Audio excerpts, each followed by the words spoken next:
उधर हरियाणा कांग्रेस की चंडीगढ़ में पार्टी प्रभारी दीपक बाबरिया की अध्यक्षता में अहम बैठक चल रही है और आज इस बैठक का दूसरा दिन है। बैठक के पहले दिन प्रदेश में सीएम फेस को लेकर तकरार देखने को मिली थी और हमारे वरिष्ठ संवाददाता पवन सिवर ने कांग्रेस के वरिष्ठ नेता एवं पूर्व मंत्री किरण चौधरी से खास बातचीत की है। सुनिए।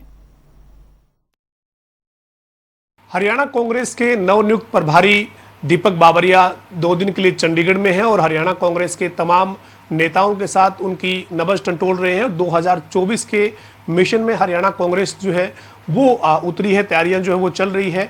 लेकिन इसके साथ ही तमाम किस तरीके से क्या रणनीति बन रही है कांग्रेस में, इन मुद्दों पर बातचीत करने के लिए मेरे साथ पूर्व मंत्री और कांग्रेस की वरिष्ठ नेता किरण चौधरी मौजूद हैं। मैम, आपके नए जो प्रभारी हैं वो चंडीगढ़ में हैं और लगातार आप लोगों से बातचीत कर रहे हैं, 1-to-1 भी बातचीत हो रही है। क्या किस तरीके की रणनीति है 2024 को लेकर कांग्रेस की? बाबरिया जी ने कल अपना कार्यभार संभाला है। एक बहुत ही, वो कहते हैं ना, सुलझे हुए और संगठन के जो है जानकार नेता हैं, जो ज़मीनी स्तर से जुड़े हुए हैं। जो बहुत बड़ी बड़ी स्टेट्स जैसे मध्य प्रदेश है और अन्य स्टेट्स हैं, बिहार, इनके वहाँ पे इन्होंने संभाला हुआ है। तो इनको राहुल जी ने हरियाणा के अंदर भेजा है। कल जो है उन्होंने अपना कार्यभार संभाला और मैं समझती हूँ कि ये जो हैं आम जनता के आदमी हैं और ज़मीनी हकीकत को जानते हुए हरियाणा का जो है कांग्रेस को, इस संगठन को और मजबूत करेंगे। मैम, सबसे बड़ी चुनौती यही है हरियाणा कांग्रेस के सामने कि 9-9.5 साल से हरियाणा में कांग्रेस का संगठन नहीं है और अगर आपको चुनाव में जाना है, मैदान में उतरना है तो मजबूत संगठन का होना जरूरी है। पदाधिकारी जब होंगे तो बूथ पर वो काम कर पाएंगे। तो संगठन को लेकर क्या इस वक्त क्या स्थिति है? क्या संगठन बनाए जाने को लेकर जो आपकी बैठक हुई है उसमें कोई चर्चा हुई है? दीपक बाबरिया जी ने कुछ कहा है कि वो कब तक संगठन बना लेंगे हरियाणा में? निश्चित तौर पे वो अपने हिसाब से सारा देखेंगे, सारे इलाके में जाएंगे, सब लीडर्स के साथ सलाह मशवरा करेंगे। और मैं समझती हूँ कि कांग्रेस के अंदर देखो जो स्ट्रेंथ वो ये है कि कांग्रेस के अंदर सक्षम लीडरशिप है जी। और वो लीडरशिप जो है वो अपने अपने इलाके के अंदर पूरी तरह से दम रखते हैं और आज इसलिए उसी का हिसाब ये है कि हम जो हैं खड़े हैं जी। अब जैसे मसलन तौर पे मेरे जो भिवानी महेंद्रगढ़ का जो क्षेत्र है, श्रुति चौधरी का जो पार्लियामेंट का क्षेत्र है, उसके अंदर हमने अपना पूरा संगठन वहाँ पे तैयार है। बूथ लेवल तक जो है हमारी कमेटीज़ बनी हुई हैं, बूथ लेवल पे जो है हमारे लोग काम कर रहे हैं। तो ये तो है नहीं कि बगैर संगठन के हम काम कर रहे हैं, खाली अकेला तो कोई काम कर नहीं सकता। तो इसी तरह से जो है बाकी जगह भी जो है बाबरिया जी जो है सारा कुछ देखकर फिर उसके बाद कार्रवाई करेंगे। और आज तक जो संगठन नहीं बना है उसका कारण भी सब लोग जानते हैं कि क्यों नहीं बना और किसके कारण नहीं बना जी। आपने मैम जो दीपक बाबरिया जी जब आपकी बैठक ले रहे थे तो तमाम नेताओं ने अपनी अपनी बात रखी, आपने भी बात रखी और आपने कहा कि कांग्रेस पार्टी जो है उसमें जो तमाम जो बड़े कार्यकर्ता हैं जो संघर्ष कर रहे हैं, जमीन पर जो काम कर रहे हैं, वो मान सम्मान चाहते हैं और पार्टी किसी की बापोती नहीं है, मान सम्मान सबको मिलना चाहिए। ये आखिर क्यों कहना पड़ा, बापोती नहीं है, इस तरीके की बात क्यों कहनी पड़ी? बाबरिया जी ने खुद अपने उसमें कहा कि मैं चाहता हूं कि कांग्रेस के कार्यकर्ता का मान सम्मान हो जी। ये सबसे पहले उन्होंने ये बात, हम सबसे मिले हैं जब उन्होंने ये बात कही है और ये सत्य है क्योंकि राजनीति जो है हमारे जैसे लोग जो हैं मान सम्मान के लिए करते हैं और हमने तो कोई लेना देना है नहीं। कार्यकर्ताओं की लड़ाई लड़ रहे हैं और कार्यकर्ताओं के लिए काम करेंगे और जनता के हित के काम करेंगे, करके दिखाया है और आगे भी करेंगे। तो मान सम्मान की बात बाबरिया जी ने खुद इस बात को कही है और उससे हम सहमत हैं कि मान सम्मान सबका होगा, सबको लेकर चला जाएगा। जैसे कर्नाटका के अंदर सारे नेता एकजुट होकर उन्होंने एक मंच के ऊपर बैठ के वो करा और तभी ये वहाँ पे इतनी ज़बरदस्त जीत हुई। तो इसी तरह से हरियाणा के अंदर भी प्रभारी जो हैं वो हमारे सबको लेकर साथ इकट्ठा बैठ कर चलेंगे और उन्होंने कल कह भी दिया इस बात को जी। मैम, हरियाणा में एक और परंपरा चल रही है, जो हरियाणा के पूर्व मुख्यमंत्री हैं और नेता विपक्ष हैं, कांग्रेस के विधायक दल के नेता हैं, उनकी तरफ से और उनके बेटे हैं राज्यसभा में सांसद हैं, वो लगातार कई वायदे कर रहे हैं कि जब हम सत्ता में आएंगे तो इतनी पेंशन देंगे, गरीब परिवारों को प्लॉट देंगे, बिजली इतनी मुफ्त देंगे। ये सब जो वायदे किए जा रहे हैं, इसमें कांग्रेस के तमाम जो हरियाणा के बड़े नेता हैं उनके साथ बातचीत करके इस तरीके के फैसले लिए जा रहे हैं।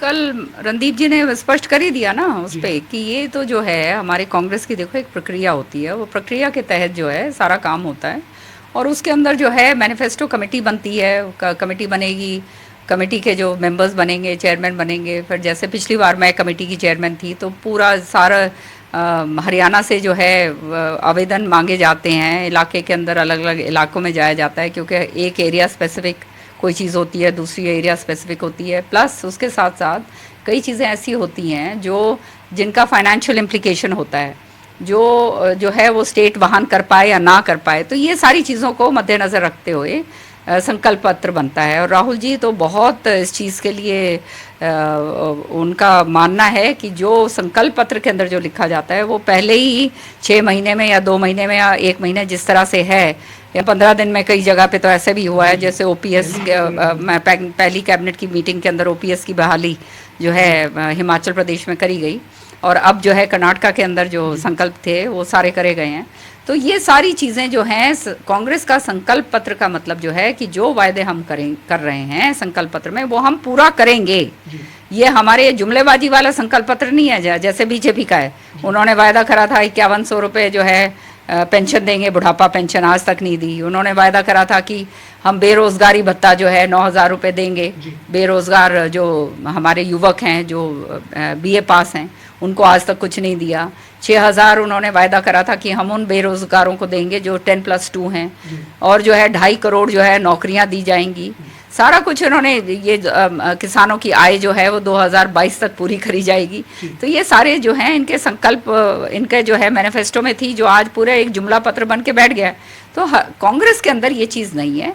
ये सारा कुछ जो है सलाह मशवरा करके, और इसका इम्प्लीकेशंस कि वो स्टेट जो है उसको वहन कर पाएगी या नहीं कर पाएगी, क्योंकि आज जो है हम कितने ज़बरदस्त कर्जे के अंदर डूबे हुए हैं। हरियाणा के अंदर इतना ज़बरदस्त कर्जा इस सरकार ने बढ़ा दिया है कि तनख्वाहें देनी जो है सरकार को मुश्किल हो रही है, विकास की तो बात छोड़िए।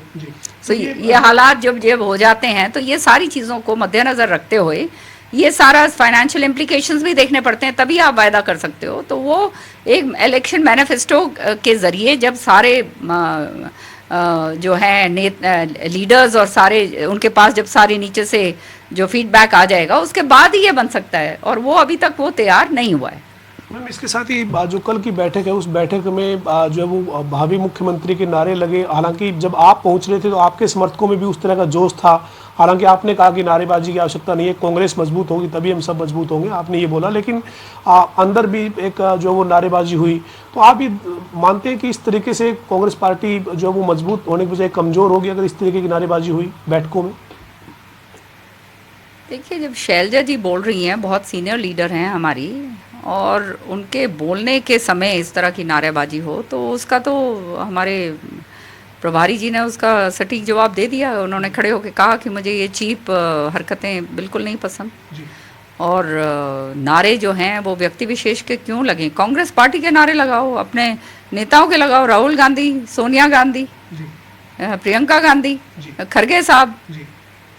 मैम, इसके साथ ही जो एक बड़ी बात कही है प्रभारी ने मीडिया से बातचीत करते हुए बैठक के बाद, जब मीडिया ने उनसे सवाल किया कि जो बीजेपी के नेता हैं, खासतौर पर केंद्रीय गृह मंत्री अमित शाह जब हरियाणा आए थे तो उन्होंने भूपेंद्र सिंह हुड्डा को टारगेट किया।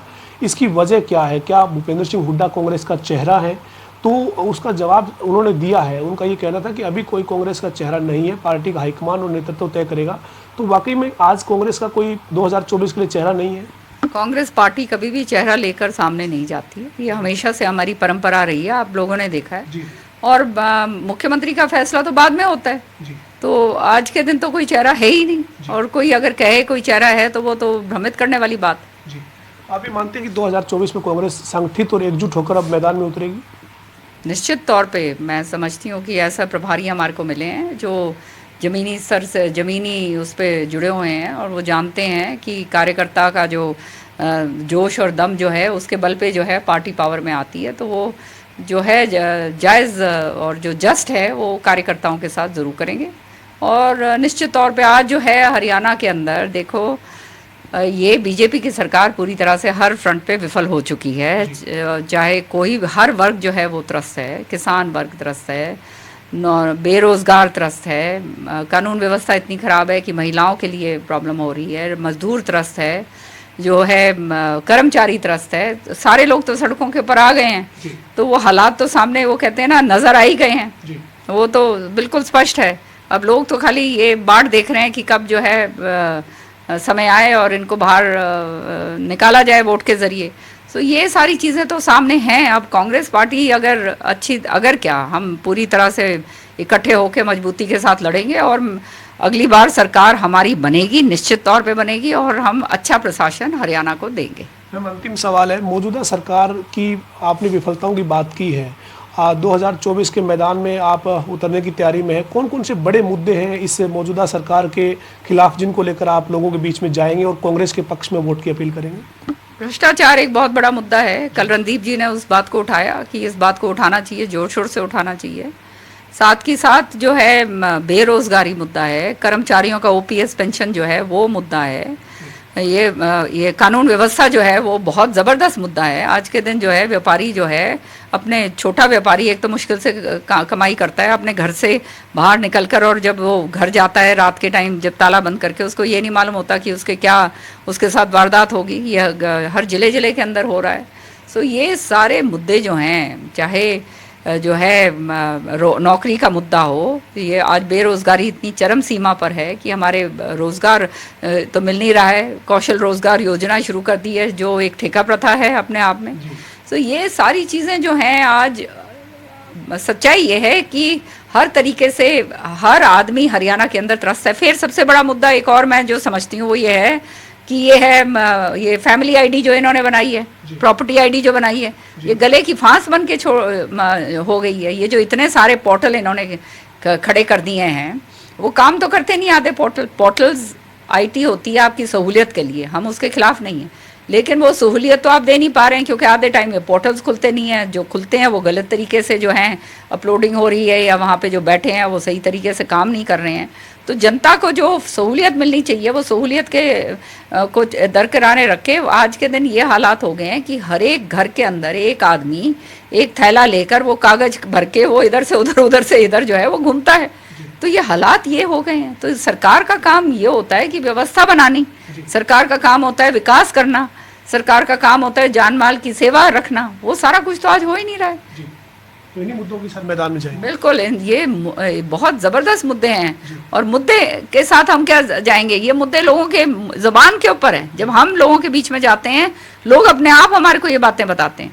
बहुत धन्यवाद। हमारे साथ पूर्व मंत्री और कांग्रेस की वरिष्ठ नेता किरण चौधरी थी, जिन्होंने ये कहा है कि सरकार के खिलाफ कई मुद्दे हैं जिनको लेकर 2024 के मैदान में कांग्रेस उतरी है, और खासतौर पर जो हरियाणा कांग्रेस के संगठन को लेकर जो नए प्रभारी नियुक्त हुए हैं उनके साथ बातचीत हुई है, बैठक हुई है, उसको लेकर उनका ये कहना है कि जल्द संगठन बनेगा। चूँकि जो नए प्रभारी हैं वो जमीन से जुड़े नेता हैं, उन्होंने कई राज्यों में इससे पहले भी अपनी महत्वपूर्ण भूमिका निभाई है, और हरियाणा में भी वो पूरे कांग्रेस के संगठन को एक साथ लेकर चलेंगे। एकजुट होकर कांग्रेस मैदान में नजर आएगी।